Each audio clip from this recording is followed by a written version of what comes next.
Gentlemen, may I have your attention, please? The show starts in 10, 9, 8, 7, 6, 5, 4, 3, 2, 1, go.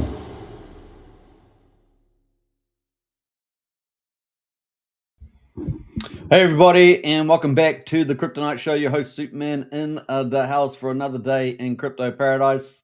And of course, we're on a big pullback at the moment. Has the bottom in? Has crypto bottom? We're going to talk about that a little bit. So I hope you guys enjoy it.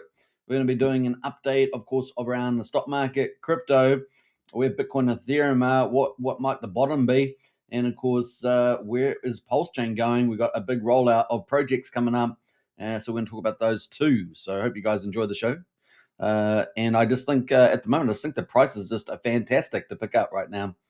Just fantastic. So I hope you guys enjoy it. Remember, we're a family show, so enjoy. Before you get in there, folks, share the show on X. That's the link right there. Take a moment to hit the repost button. That helps a lot as well as you come in. Let's see where we're going from here. We've got Chili in the house. Yes, bro. Looking good. Welcome to the chat there as well. All right, so let's get on to it without further ado, and let's see how the stock market kicked into gear for Friday's results, the end of the week. So let's check that out. All right, let's go over to the numbers, and we can see at the moment we got the S&P 500. It jumped on rate cut hope, so we're back, back and forth with this rate cuts. Obviously, we had quite a few down days on the rate cuts expectations, but now there is a bit of life back into it. And the video, of course, reprieve was short-lived as well. So let's have a look at that. So Dow Jones at the moment was up 1.08%. So a really good day on the Dow Jones, up 493 points to 46,245. Remember, the Dow Jones has got 30 of the top industrial firms in the United States in it. That is the play. Let's have a look at the weekly chart on that quickly. We can see actually that the Dow Jones is finished a week lower, but it is up today, up on the Friday, but of course down from about 47,000. So that's still down, maybe probably 800 points or so, still down from the beginning of the week. So still quite a correction there. The S&P 500 is at 6,600, and that is up almost 1%, 64 points at 6,600 there. And of course, that is down also from the beginning of the week. We were up around 67.45. So we're down about 140 points or so, 140 points on there. The NASDAQ is up at almost 0.9%, 195 points, 20,273. That's got all the tech companies in it. And that is also down pretty dramatically still from the beginning of the week. So we're up at, 23,044. So we're still down about, almost 800 points on that as well. So that's kind of where we are. So Good Friday, but down for the week. So that contraction is booked in. It's booked in. We got the US dollar though is still sitting around 100. So still strengthened a little bit there over the last couple of days. And let's have a look at the commodities. West Texas is down 1.6% at $57.73. Brent oil is down 1.5%, 92 cents to $60.46. So that is going really well. As you guys know, there's two things you want to deal with when you're dealing with the economy. One is energy. The other one is interest rates, right? So you want to deal with the money supply, and those are the two things that Trump is trying to deal with. Obviously, he doesn't control the monetary supply with the Fed, but he does have a few levers there that he can move. At the moment, we've got the gold price at the moment is at $4,062, and silver has broken the $50 mark at $49.66. So that's down 1.25 percentage points there. All right, so that is where we are on the gold and silver and the commodities. But we did get a little bit of good news around the Fed. So we're going to jump past NVIDIA because, we already know that NVIDIA is going to be a pretty bullish story moving forward. That was good results we had from them so far, and the forecast is looking juicy. So sentiment received a boost on Friday. And of course, this is one of the big things. So I've been talking about four things, right? The first thing was a shutdown. Well, that got done with over 43 days. That will probably have some minor impact, I would argue, in the scheme of things relative to GDP. but that was good news. That came back online. But the other thing, of course, is the emergency tariffs with the Supreme Court. We'll wait question mark over that. And then, of course, we've got the NVIDIA numbers. They came out really fantastic. That keeps the whole AI theme moving forward. And then, of course, we've finally got the interest rate cuts on the 10th of December. So those four things kind of what we've been following. And so the interest rates is very important. They're coming up on the 10th of December. So sentiment received a boost Friday after Williams said in a speech at the Central Bank of Chile, the Centennial Conference, that he sees room for further adjustment in the near term to target range for the federal funds. Remember, the federal funds is around 4% on the federal funds rate. Inflation's around about 3%, so there's a one percentage point difference there. And typically a good rule of thumb is to get it close to 1-to-1. So I think we've got a bit of further to go. And often what we've seen from the Fed is that they move too late and then too fast, and then they also cut the same way. So we're getting a bit of a split, I think, in the Federal Reserve.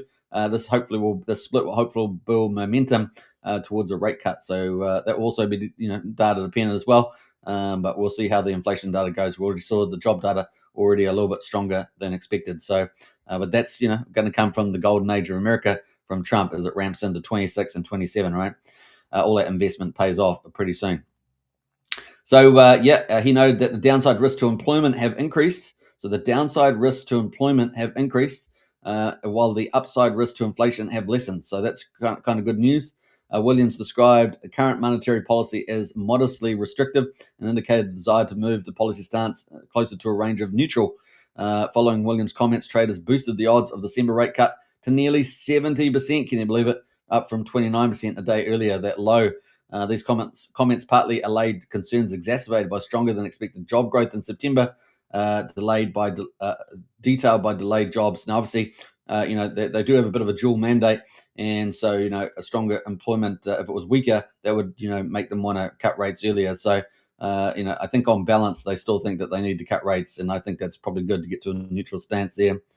Detailed by the delayed jobs report on Thursday that the Fed will keep interest rates until unchanged next month.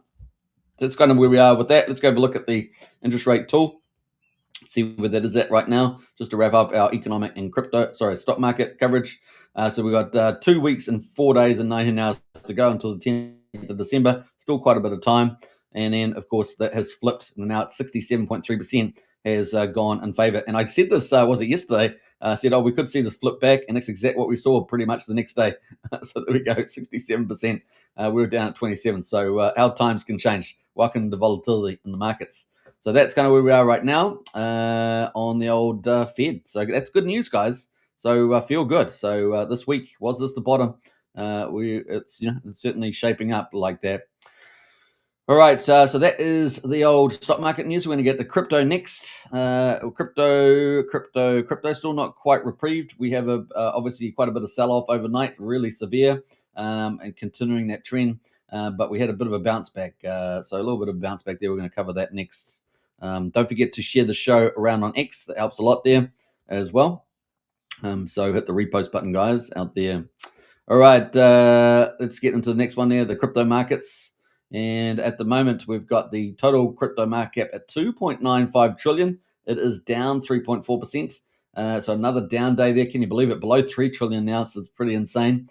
We've got the Bitcoin price at 84,900. It is recovering, even though it is still down 2.5%. We've got Ethereum there at 27.55, down 3.4%. We've got XRP at number 4, down 3.4%, $1.94. We got BNB is down 4.9% at number 5. We got Solana down 4.6%, number 7. We got Tron down 1.5% at number 8. And then we've got Doge there down 6.7% at number 10. So those are kind of where those are at the moment. Best performer is Tron from the looks of it. Yeah, Tron is only down 1.5%.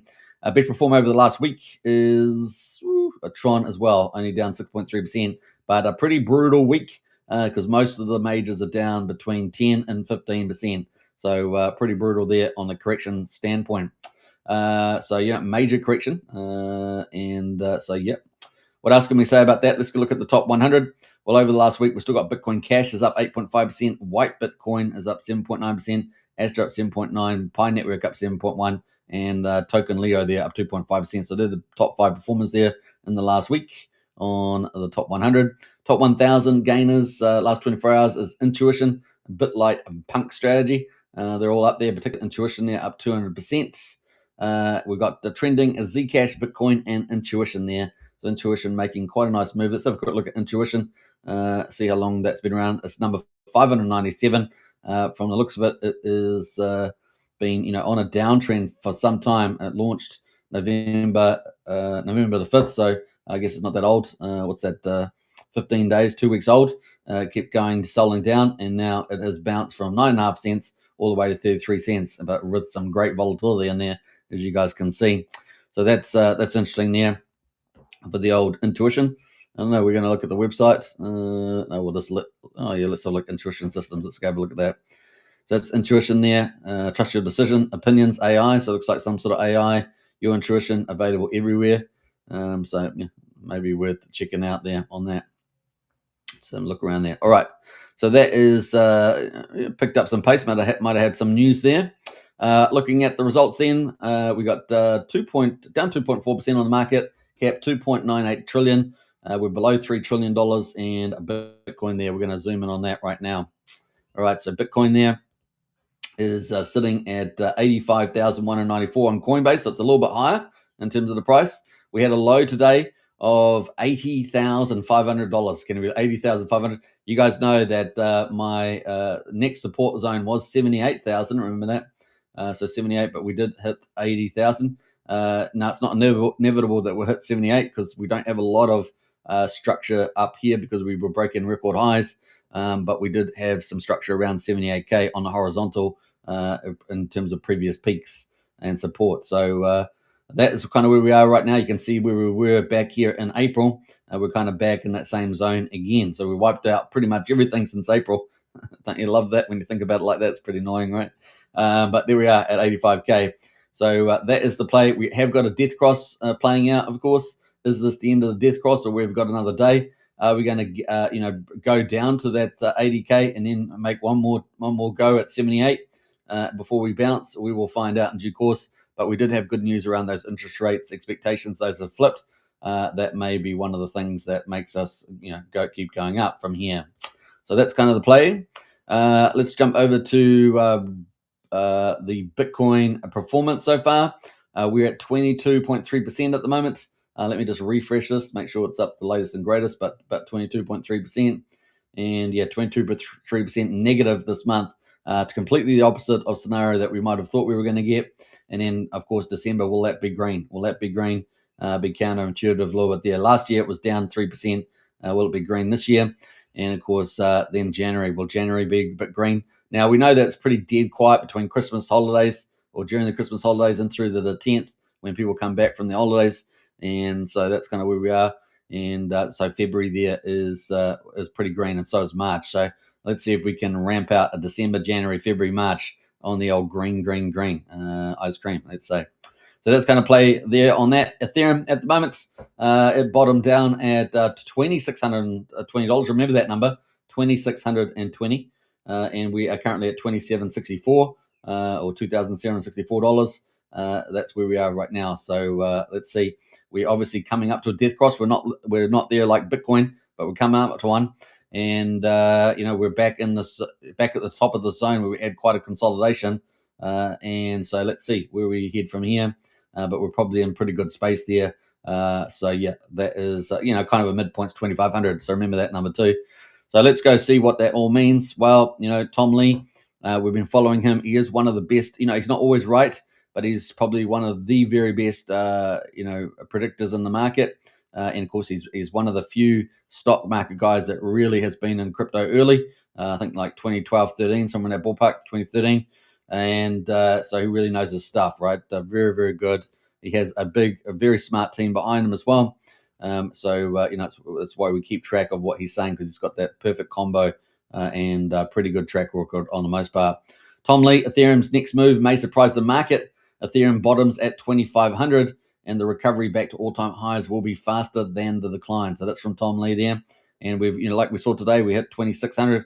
Is that pretty much the close to it, or we're going to wick down and get to this 25 and then bounce? So far, we're pretty close to that. and this week, probably going to be the close there, and we'll see what happens in the weekend, but could get quite a nice move on the back of those interest rates moving forward.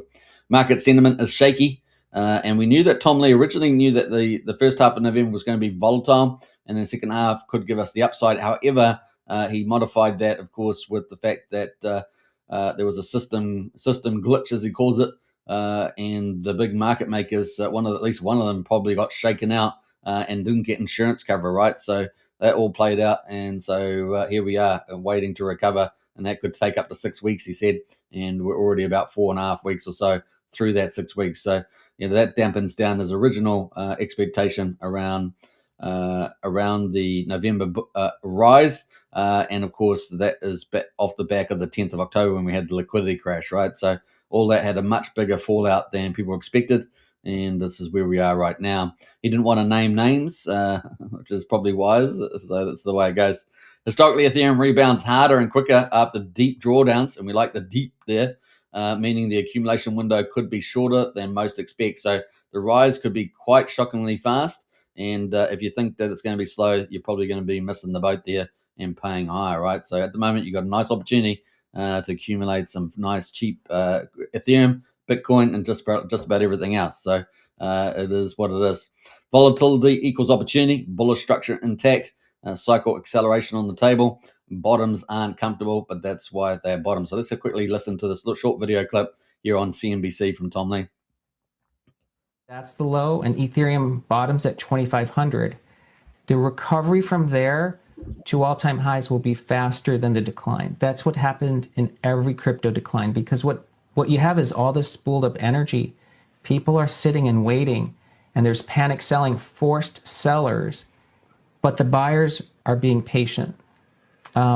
That's what will happen. And again, you guys kind of hit it on the head. MicroStrategy is probably the most important stock to watch right now, because that is the Bitcoin proxy. It's the most liquid name. It seems to me that when in the crypto world, when they're trying to hedge their longs in Bitcoin and Ethereum, they can't find any other way to hedge it except shorting the liquid stocks that this are the reminds proxy. okay So that's the MicroStrategies. This is one of, if not the most important interviews I've done this year, and that's respectfully to every other guest we've had on this fine network and fine show, because I want to dive in a little bit deeper to what you're saying, that basically there's some kind of a software coding problem that's causing a lot of this. Let's bring up, guys, if we can, MSTR. That is the company formerly known as MicroStrategy, now just known as Strategy. The stock's down 50% in 3 months, Tom. It's down about 65% from its highs in the middle of July. It works, or people think they do, but inside that engine, there are gears, there are pistons, there are things that are occurring that for 99.9% of our audience, they don't do this for a living. We get it. This is a really important interview. I'm going to let you go, Tom. We are watching MicroStrategy or Strategy. We're watching Bitcoin, and we're watching possibly 77,000, which you think might be kind of a washout period, correct? Yeah, that's right. Tom DeMark, who is an advisor to BitMine, very well known to me, really giving us a lot of insights. Yeah, he's watching that. Actually, MicroStrategy at this level here probably is when you want to ratchet into the longs, and Bitcoin maybe just a few $1,000s lower. So we might be at a bottom for Strategy. Yeah.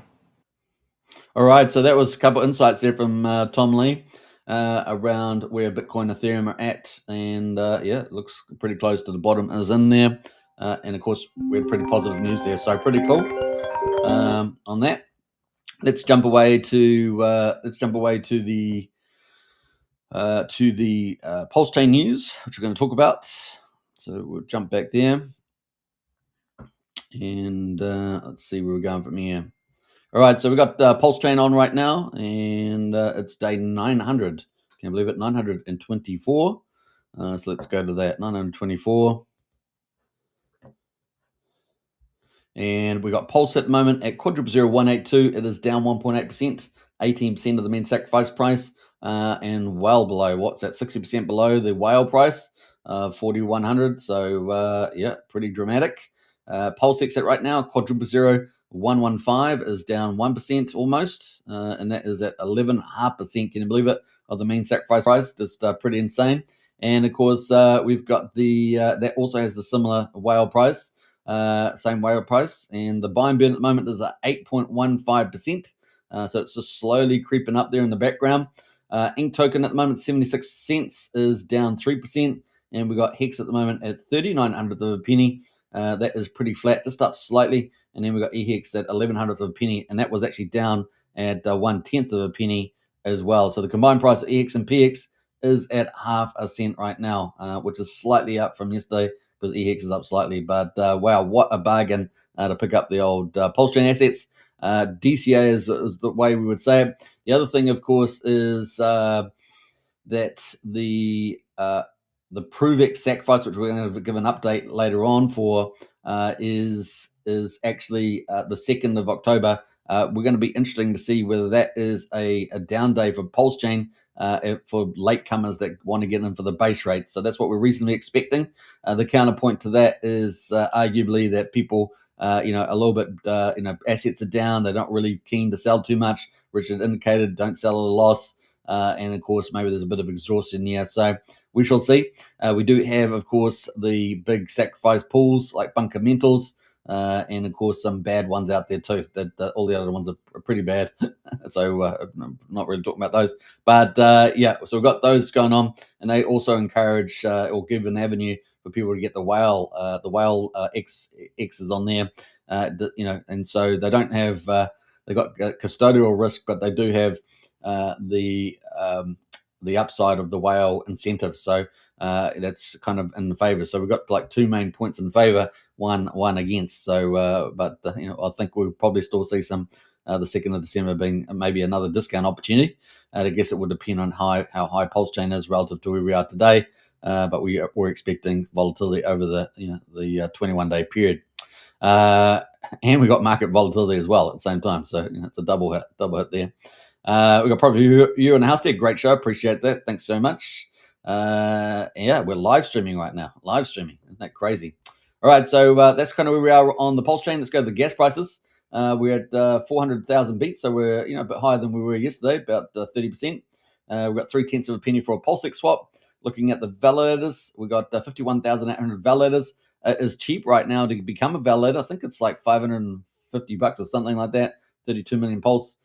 So yeah, it is a crazy good time to pick up a validator if you want to become a solid validator. There are lots of products and offerings on PulseChain to delegate your pulse into existing validators and things like that. So there's lots of opportunities on the PulseChain to earn that passive income and just wait out the time, earn the yield, and wait out for the price recovery. That's it.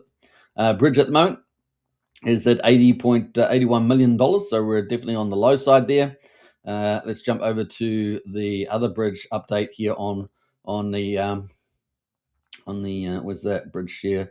Let's go to bridge stats. So we can see, let's see where we're on this one. I'm going to go to daily inflow. So we're down 100,000 today. I think yesterday we're actually up slightly. Yesterday, I think maybe 250,000 or something. We're down 100,000. Now this is delayed, so we won't get today's data for another hour, I think, or maybe not even that close, is it? Maybe another quarter of an hour, is it? 5 minutes, might be even 5 minutes away. Might even be 5 minutes away that we get an update on here. But anyway, it's down for 100,000 for yesterday. We'll see what today's data comes in, which I think maybe only 5 minutes away. So maybe we might keep that up and see whether that comes true. Let's go to the total market there. Volume is 14 million. So 14 million at the moment over on the PulseChain is the volume there. So it's a bit better than what we have had in the last couple of days. Weekdays, it's been like weekend values at about 12.5 million. So we're at 14 million. So that's a nice just a little lift up there. And we've got more green candles, which is kind of positive too. 406,000 transactions. So that's a little bit higher than yesterday too. I think we were sitting about 380 or something. So it's kind of cool. The top app performers in the trends, we go through the trending here. So I'm not endorsing any particular token. Remember that. You must do your own due diligence. And I cover that top 100 as much as I can, which is the funny part. Because occasionally I'll get a comment. I know they're trying to mean well, but occasionally I'll get a comment that says, why don't you cover this? Why don't you cover that? Why don't you cover that? Well, I'm the only large PulseChain influencer that does daily shows on both counts that actually covers the markets every day. So it is what it is. we'll get to it. We'll get to that project at some stage. Sometimes we talk about projects all the time. Now, I do tend to talk about utility projects more because we are looking for investable projects, right? And we're looking for behavior, because there's very little DeFi. I make this point several times. Very little DeFi that's true DeFi. There's always a personality involved, right? And sometimes projects aren't as good as the personality, and we find out sooner or later whether that's true or not, right? So sometimes you got to give a little bit of a rope or a little bit of a string to let it out and see whether it holds tight, so to speak. So we got SCADA at the moment. It is up 30%. SCADA, of course, from the Nuke the Supply, which is always been a favorite of mine. They do things a lot different in their tokenomics and their visualization. Their concept is always very, very clever. So, loving that, and that's been very good. So, obviously, they had a nice, beautiful rally here. Had a bit of it. This is on the daily charts.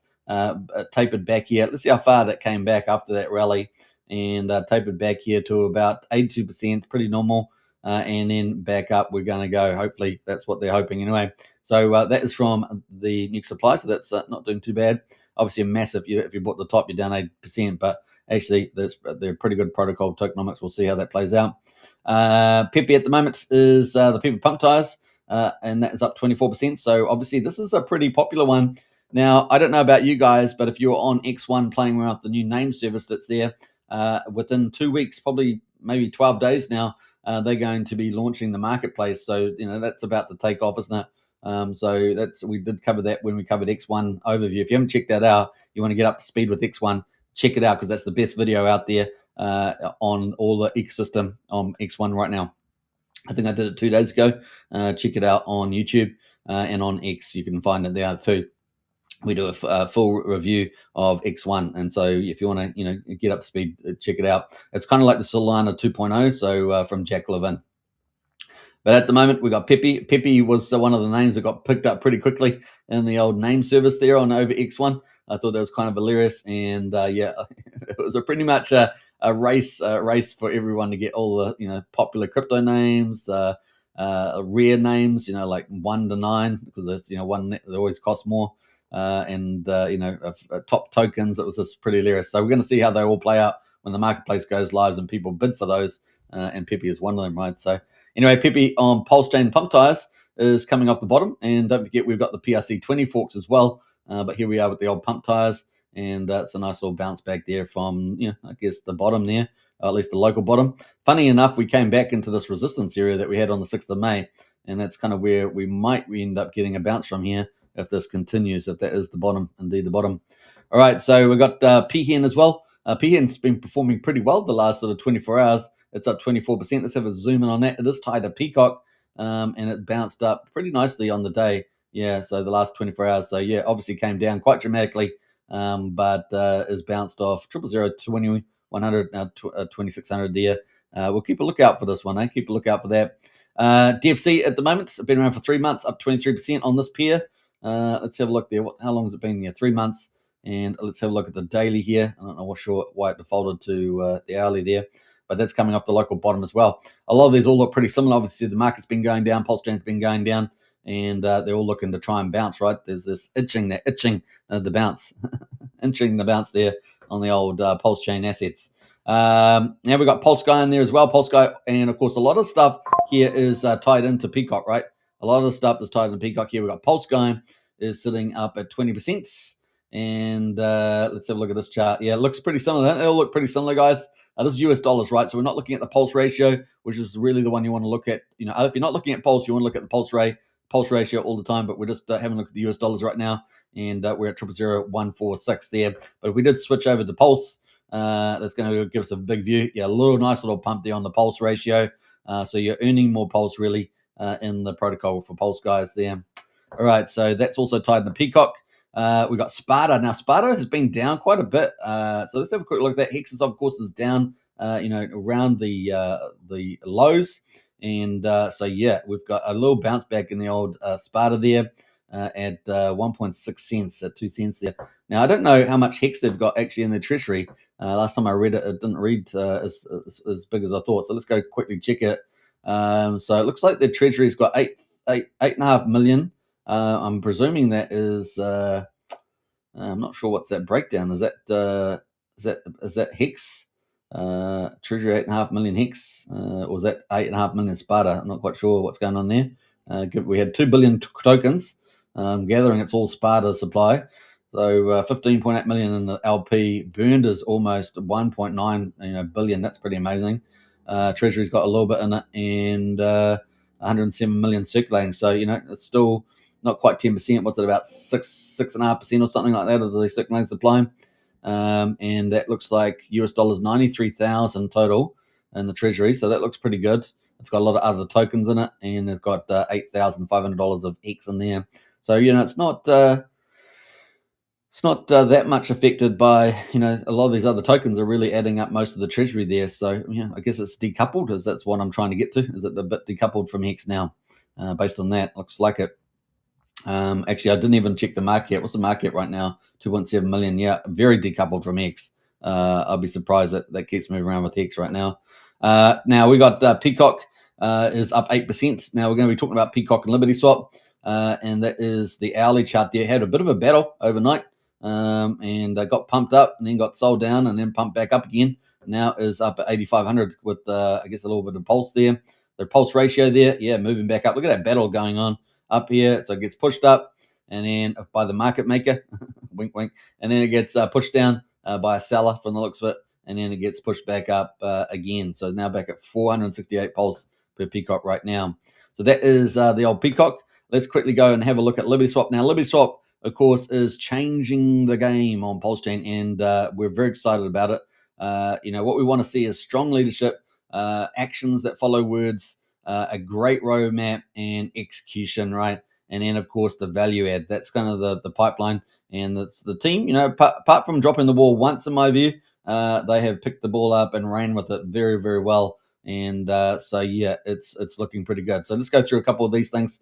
Of course, their roadmap is coming up. They're coming up with something mega huge for PulseChain on the 30th of November. So we're ticking away less than 10 days. What's that? 9 days from now, so maybe even getting closer there. So that is a Railgun is coming. Now they're doing more than just Railgun though. They're going to be doing a Railgun wallet, and of course connecting into Tornado Cash as well. This is a game changer, and it will open up lots of different possibilities.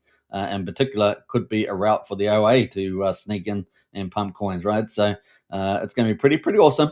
And this could be the holy grail of what everyone's been waiting for. And it will probably get used more on PulseChain than elsewhere for various reasons. So excited about where this will go. And of course, you remember LibertySwap is also a dominant bridge activity. Does a lot of the activity of bridging on PulseChain now. So 6 hours ago, potential income for Peacock. So they're continually adding more money ideas.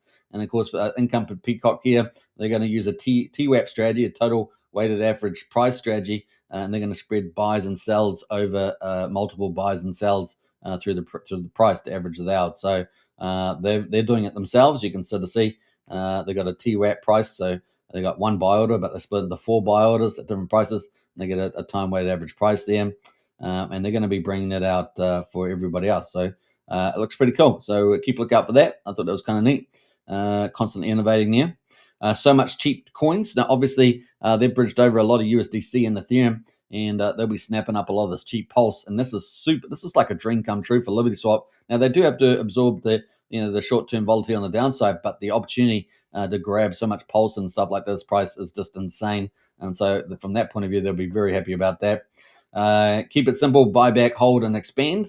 And away they go. So which coin cannot be liquidated, stays strong, stays resilient, and will be here forever. Pulse and ETH and the Peacock war chest are growing fast, and that's really what I'm alluding to there. Their treasury is getting big too, and every bit of it is for the future of Peacock. So Ethereum and Pulse bags are growing.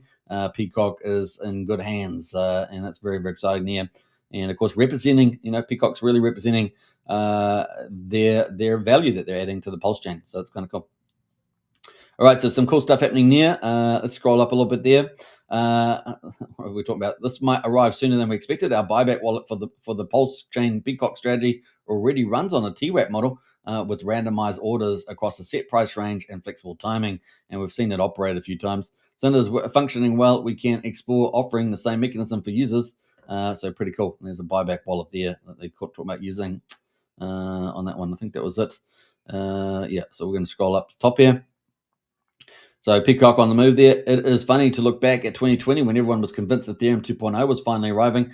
Price still dropped under $100, and Crypto Haze was calling it a 2-digit crap coin. A colleague told me it cost around $3,200 to run a validator, and we all agreed it was an amazing chance. The truth is, our team had almost nothing left after a long bear market and months of exhaustion, so we could not buy a lot. The best buys always appear when most people have no money or strength left in them. Now, obviously, we had the AA lobby running when at the beginning there, of course, the COVID in the January, late January, February period, of course, dropped the market out. And Ethereum went down. What it was at $92 or $89, something. I can't remember in that ballpark. That was for Ethereum. And of course, what do we see go through the AA lobby from about the 3rd of December 2019? Somewhere Richard indicates something like 1 million Ethereum. So we do know we had 21,000 ETH going day one. And so, yeah, I mean, how much Ethereum is Richard Hart holding, guys?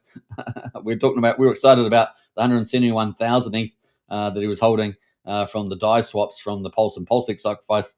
But of course, Ethereum was so much cheaper back in 2019, early 2020. Was it close to 1 million ETH that he got through the AA lobby? Now, we know there's a lot of recycling going on, but man, that's insane. Is Richard really holding that much Ethereum? OMG. It is crazy. And let's not forget that he was Ethereum mining in 2016 and he was Bitcoin mining in March 2011. It's insane how much crypto is Richard Hart actually holding. It'd be pretty neat to know, wouldn't it? Pretty neat to know. Now those are some of the indicative time frames and numbers, but some people have been talking about how he's a multi-billionaire in terms of assets controlled.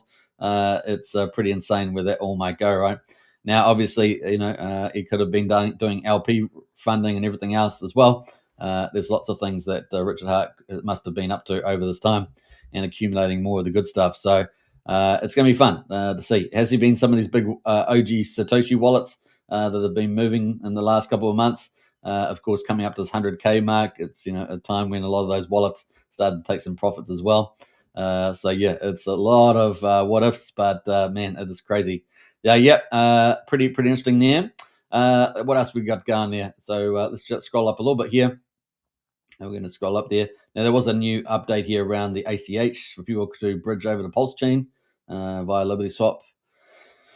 But that's kind of where we are. So where we're at the moment, we're up to, Railgun coming the 30th there. PulseChain bridge goes live for privacy enables transfers. This is mega big, and it's going to be even bigger than that, right? So it's going to be even bigger than that with the Railgun wallet. So I think that's pretty awesome. I think we had a little update here from Dirty Crypto about that. So we might go and find that. Dirty Crypto, is it? Let's see if I can find it. I think he had an update. I think it was him or Decentralized Me. I can't remember which one. I think it might have been this one possibly. Yeah, LibertySwap mentions new wallet alongside Railgun, November the 30th. Before anyone knew what Railgun was, I predicted that we'd get Railgun wallet. This is some of the little comments that someone was asking. Sarah, new wallet. Yes, the Railgun wallet supports Railgun addresses. Is Railgun launch hard fixed to the 30th? It's essentially going to be around that time. And of course, we need to coordinate a new UI, the new wallet that supports Railgun addresses, contract with expensive gas, and double check every step as possible. So this is going to be a real game changer. We also saw, of course, obviously we've got Internet Money. They have covered a new milestone, and we're going to quickly talk about that while I'm here. But Internet Money. Also hit the 100,000. I don't know. We've got the list there. KG. Let's go to KG. But Internet Money actually hit the 100,000 mark. In fact, they smashed that. 103,000 downloads now. So that is massive from Internet Money, isn't it? It's fantastic results there.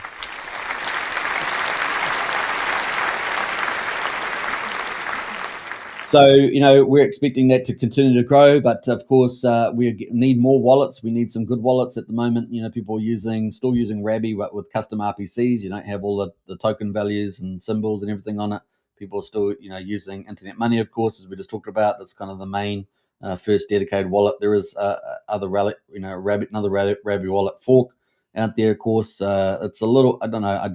I tried it. It doesn't quite up to scratch, but that's out there too. And now we're going to have this railgun wallet from LibertySwap. I mean, it's pretty awesome, guys. That's going to be cool. But not only that, we've also got Ramp Now. Ramp Now is reached out to the community, and they are now talking about also doing a wallet as well. So this was an area of concern, around usability in the old PulseChain. And so it is very exciting, guys. The message is clear. PulseChain needs a proper wallet. Now, obviously, we already have internet money. They probably had overlooked that a little bit. But we do need something that moves faster. The UI is pretty robust on internet money, and I know they're improving it. But the Rabby wallet experience is pretty fast and pretty sleek. So we do need something a bit more like that. Even though with the other fork there, we need to have all the symbols and the US values. We need to have easily swappable and all sorts of stuff, bridging inside, all that sort of stuff would be really neat. Have it all in one. We decided to ship one open source, non-custodial PulseChain first, and integrated with Ramp Now, so integrated with the bridge. Very cool. Give us 10 to 12 weeks. The community energy made this possible to ignore. So that is huge news. I'm going to repost that. Exciting, and covered on a live show. All right, so kind of cool. And so that's pretty cool stuff happening there. And we're looking forward to Ramp Now doing that. So obviously Ramp Now was one of the early movers this year to add significant bridge and capital that flowed over from Ramp Now. And that was super exciting. And then, of course, then we ended up getting, LibertySwap and then Hyperlane. So it's been a fantastic year for PulseChain. I know the market prices are down, but actually, the infrastructure rollout on PulseChain this year has been fantastic. And it's only getting better. There's more stuff coming, and that's what we're talking about here. So we've now got another wallet coming down the pipeline. 2 wallets are coming down the pipeline. Ramp Now, and of course, LibertySwap's Railgun wallet for privacy transactions, guys, which will be shielded. You guys are going to love it out there, because I know a lot of people say, how can I send this to this? I want to do it, privately. Well, now the solution is coming. It's going to be pretty awesome. Now, we already do have a ZK solution on PulseChain, but this is going to be next level, guys, next level. So look forward to it. It's going to be pretty cool. We have a mixer. You already have a mixer yet already, but this is going to be next level. So pretty cool. So mixer and privacy going to be good, guys. So that is Ramp Now, and Peacock there. Let's see what happens to Peacock over the time frame coming up over the next 2 to 6 weeks, because at the moment they're thickening out LP. They're building up their treasury reserves using all the funds from bridging and swapping and things, LPing efficiencies. And, of course, they're ramping up more products to roll out with Railgun. They make fees off that. It's going to be pretty awesome, guys. So let's see. Watch this juggernaut rise. Now, the other big thing we have, of course, coming up has been pretty exciting is the Vault from Fast Abdul. And I thought there was a really nice summary here, so I wanted to go through that. We know Fast Abdul's working on quite a few other projects as well. But this is quite the juggernaut liquidity fork here, breaking new ground as well. So Vault 369 key features, a PRC20 token on PulseChain, of course, was launched through Pumptires, and that is out there now. The foundation for Vault 369 protocol, liquidity style over collateralized lending platform. And we know there's kind of 3 basic models, right? For stable coins. One is fiat backed, which is like Coast, CSD. And of course, the other one is liquidity forks. We've got 4 of those. Now we've got the 5th one coming up with the Vault. We will be having a 6th one essentially with CoinWell coming up, which we're going to talk about as well next. So we're going to have essentially 6 liquidity forks on PulseChain. That's pretty exciting, and one of them at least is going to be probably the first multi-collateral that I'm aware of. So really exciting stuff on the old PulseChain. We got you're going to be able to mint VUSD. We're using as a USD pegged stablecoin against multiple collaterals. Pulse, VPulse, UPulse, and there'll be probably more coming in the pipeline there with zero interest. Now, we do know that LibertySwap and Vault have started just little conversations, I think. So we'll find out where that leads. Could lead to Peacock being a collateral. We'll see. I don't want to say anything, but it's just a logical kind of opportunity there. 50% of all fees. I guess you're going to have to say, how strong how much belief do you have in a particular project? That's kind of is it objective or subjective? You decide. 50% of all fees buy and burn the vaults. Pretty awesome. and deflationary pressure there, 50% reward stakers as well. Vault staking 3 to 12 month lock periods, and I like the fact they're bringing in locking, but like pop locking back in the day. You guys know how we roll, and yeah, it's pretty awesome. Proto Review says watching the show at the gym or listening at least. A nice one there, Proto Review. Keep up the good work out there. So yeah, we've got immutable core modular add-ons planned, new collaterals, RWA multi-chains. Those new collaterals may include, LibertySwap, we'll see. Future vision, deploy on multiple chains, which is kind of cool. I love the fact, we know the future is multi-chain world, right? We all know that, but it's the chain that gets to siphon out as much value from other chains that's key, right? Some chains are definitely liquidity chains. Obviously, Ethereum's one of those, and you want to siphon out as much capital through there as much as you can into your own chain. To beef your own bags, it's kind of like it is. We got future vision there. Deploy on multiple chains. Make Vault a scarce cross-chain commodity. Utility-driven fiat launch. No pre-mine there for Fast Abdul. So pretty cool. We're waiting for that to roll out. Apparently, it's going to be sooner than later. So there we go. That's Fast Abdul, and we're excited about multi-chain liquidity fork. Bring it on. We want PulseChain to be a powerhouse out there in the DeFi world, right? We've got to have the protocols to do it. So very cool there. Now, speaking of multi-chain and big opportunities, we've got CoinWell coming up. CoinWell here, of course, from Rakim Rochelle and Ms. Rochelle. Ms. Rochelle is going to be the CEO of Coinbound. That's going to control the whole product suite there, about 4 or 5 platforms. And yeah, we're excited about it. Now, they were going to potentially launch in early November from Triple Dad, but they obviously the market pulled back, so they probably delayed that. So we're probably looking at a December launch now. Hopefully, if the market recovers this week, like we potentially expect, that we can get it launching in early December. So we'll see. It's pretty wise to make sure you're launching at the right time in the market with the right sentiment. Right? You can't launch in a down market. That makes no sense. So that's what they're holding off for, no doubt. Presumably, they're all ready to go, right? All ready to go there. We did see a couple of weeks ago in the PulseChain Weekly Monster thread, the CoinWell team having some dinner. So they're strategizing, right? They're strategizing over dinner, eating some fine steak and having good laughs and so forth. So yeah, we're looking forward to the CoinWell there. Will it link into some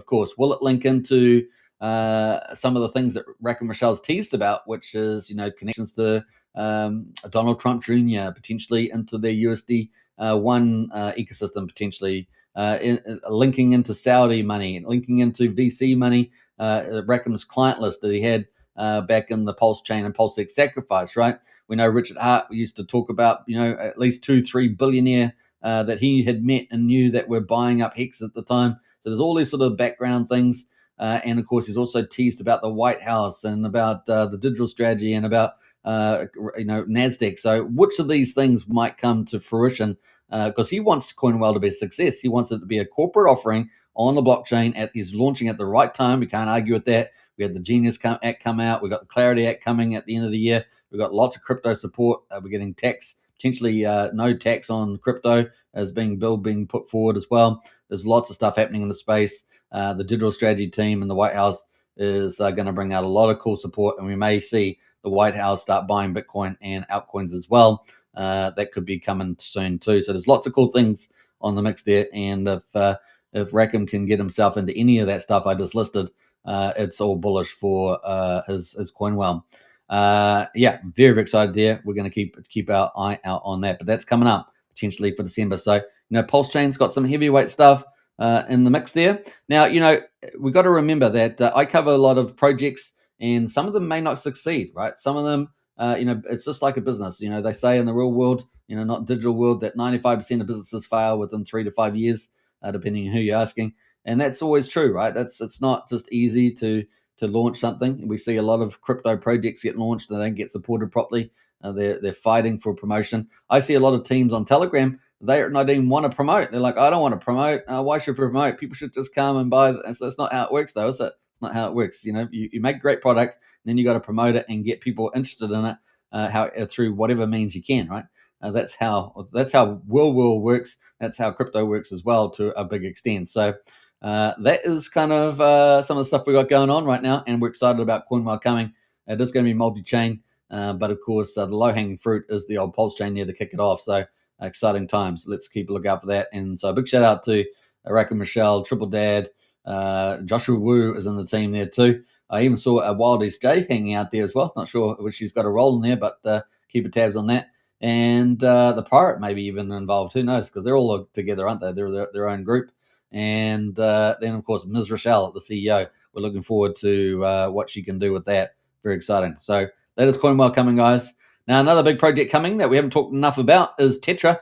We've been waiting a long time. Something like, they've changed the vision a little bit, right? It's going to be Web3. Now it's going to be downloadable. But it's going to democratize the blockchain for the people, power to the people. And teams are going to use it as well because it's going to be able to automate a lot of stuff. So you're going to be able to interact with blockchains, set up design your own limit orders.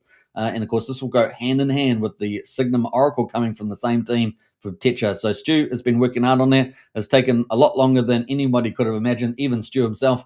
But it apparently is pretty clever. And so I guess it will all be worth it in the end. And we know that he's probably hold off a little bit here because the market is down as well. So waiting for a positive market launch where the sentiment has turned. And we could reasonably expect this to be launching maybe at the end of November, maybe in early December as well. But this is going to be a real groundbreaker here. It may start off being a niche use, but it might actually get more broadly used. And I can see a lot of applications more broadly using Tetra, and that could include a lot of influencers using it as well to do all sorts of things online that would be really clever to stream on stream, and that might garner a lot more use. So that could be a big area there.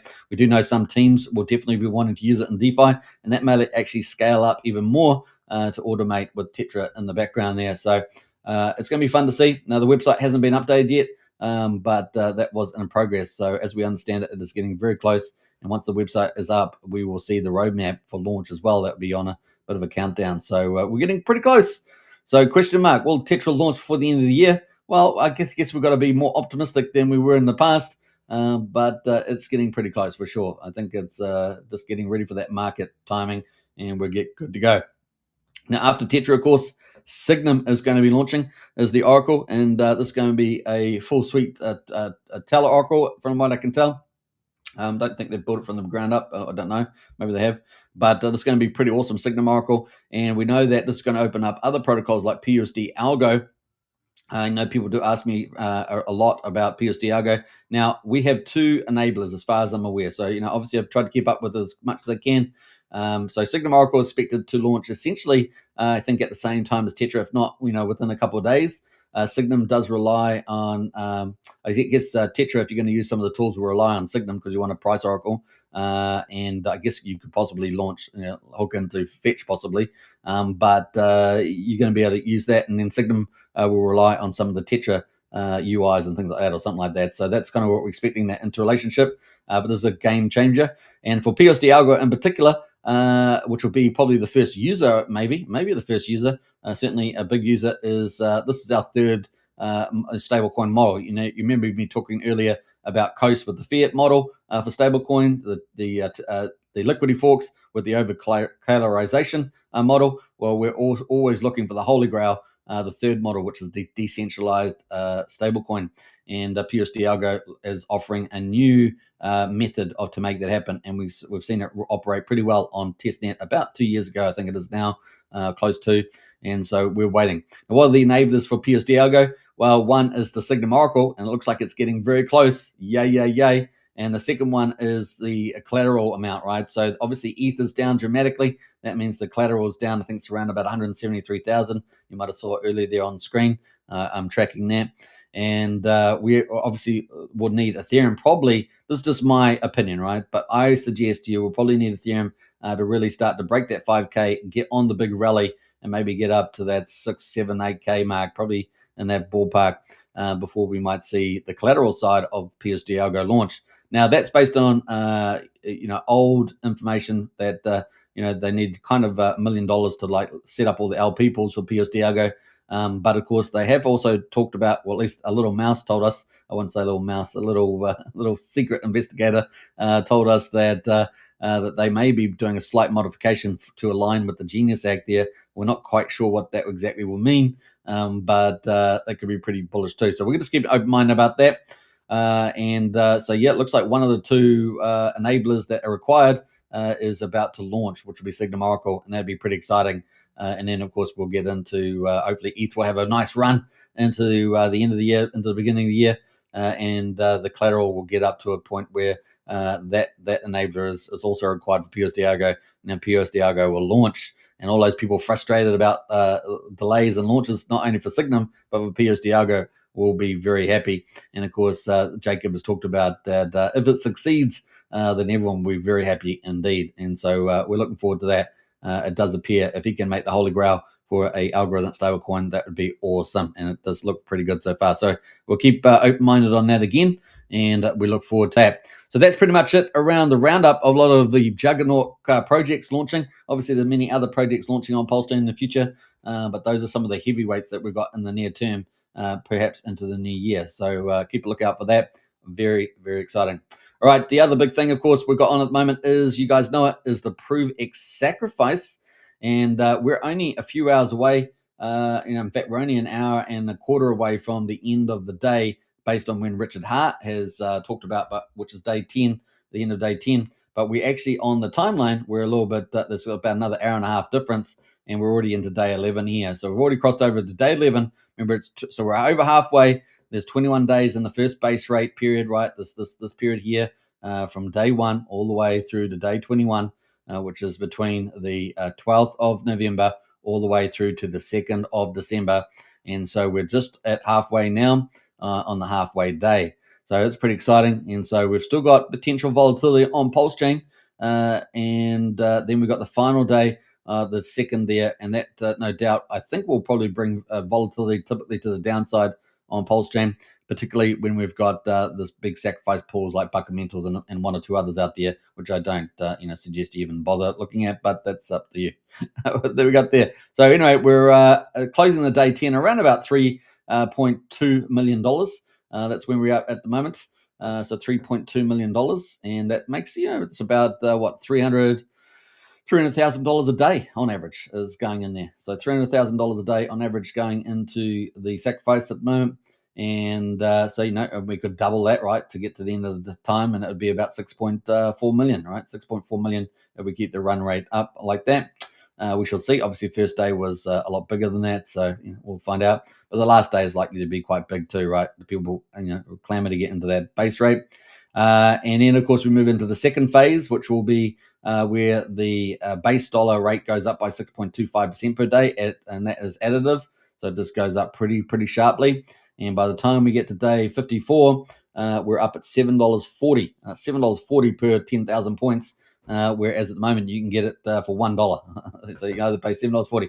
Now we do know in past sacrifices that the couple of days after the final base day, which is where we see a lot of people FOMO, is that we do get a decent little sacrifices through here because it's still, even though it's like $1.20, $1.30.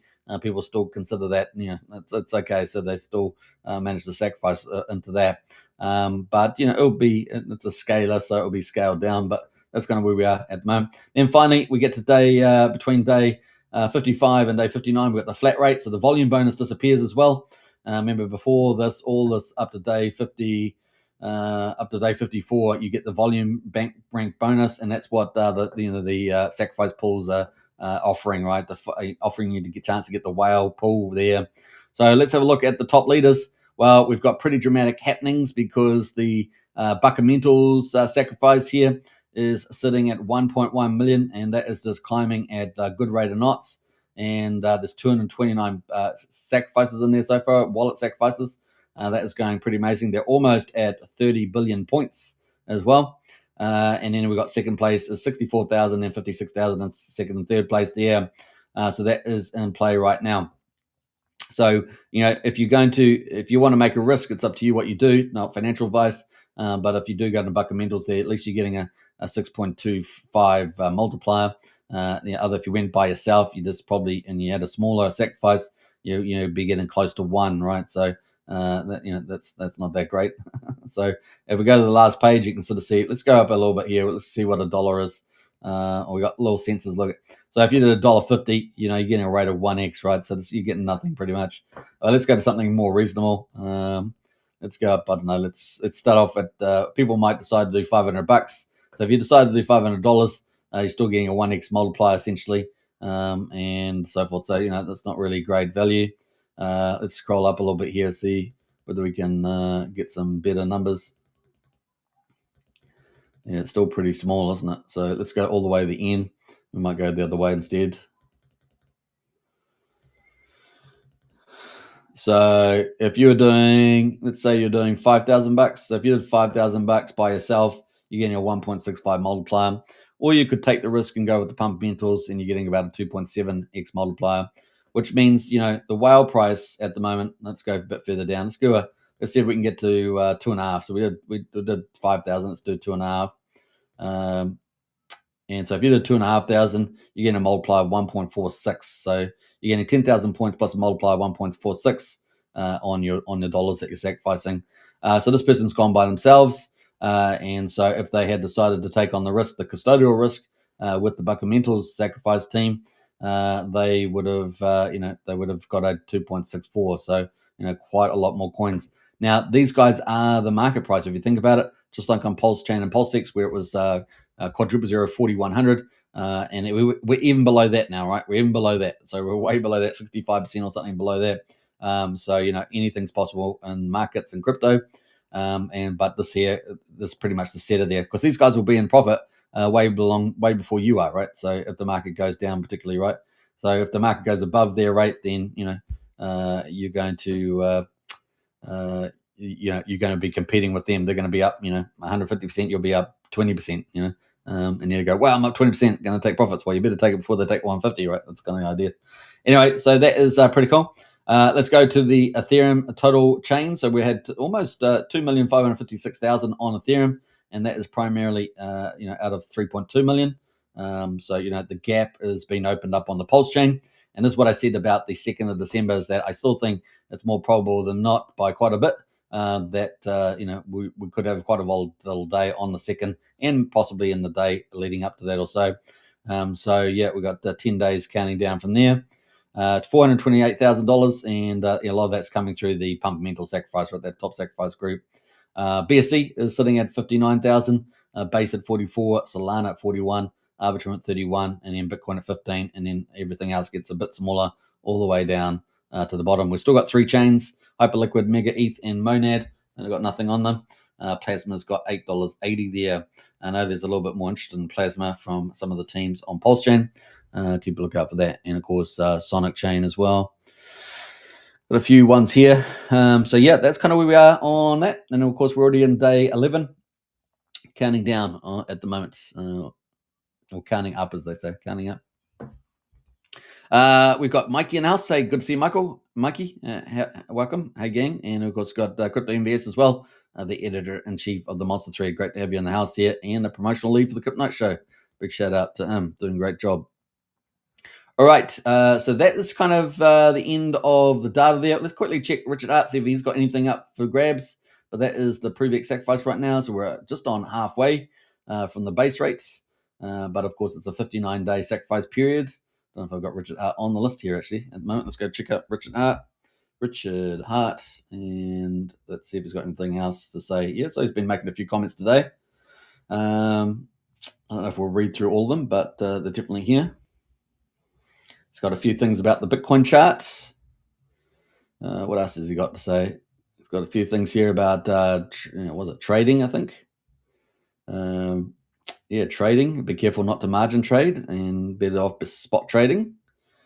Yeah, so if you're holding spot, then you'll do well. So that's kind of the message there. What else we got there? When printing money to consumers, there's a few things about that. Take our gains from us, but they can never take our humor. What are you idiots following fake ProveX? So make sure you're not following the fake one. That is the real one. ProveX.com is the actual official ProveX one, not this one over here. Be careful out there. Yeah, I think that's it. Oh, we looked at that one, didn't we? We looked at that one. I think this is the one here I didn't look at. What's this one saying? When people sell for stuff they want, I like it better when they gave the money to the people. There we go. All right, so that is some stuff from Richard. I hope you guys enjoyed the show. And you just never know. We might get one of these at some stage, maybe in December, maybe January. We'll find out. Maybe in the future sometime. you could get a God candle at any moment. You could get a giant green candle at any moment. It's easier to get them. It's easier to get them. Less economic because there's less of it for sale. All right. Maybe when a few more weekends are out. But yeah, it's going to be fun to see. Hope you guys enjoyed the show. Don't forget to subscribe to YouTube. We're streaming on 3 crypto channels, of course. The Crypto Night Show, the Superman Crypto, and PulseChain X. Also on X, we're on there as well. So don't forget to smash the subscribe and the follow button on X. And of course, if you guys want to join Strategy Club, really great value there. Only $35 a month, which is just over $1 a day. So join up Strategy Club, and you get all the intel and chats and discussions and everything else in there. We'll catch you there. Hope you guys enjoyed it. Catch you again tomorrow. We're gonna have a team coming up this week for an interview. So I hope you enjoy that. We might end up having 2 teams, but once we pencil that in, we're gonna have a couple of interviews this week on as well. So we're juicing it up here on the old chain. Hope you have a good time, and it's gonna be a lot of fun. Take care. Bye for now.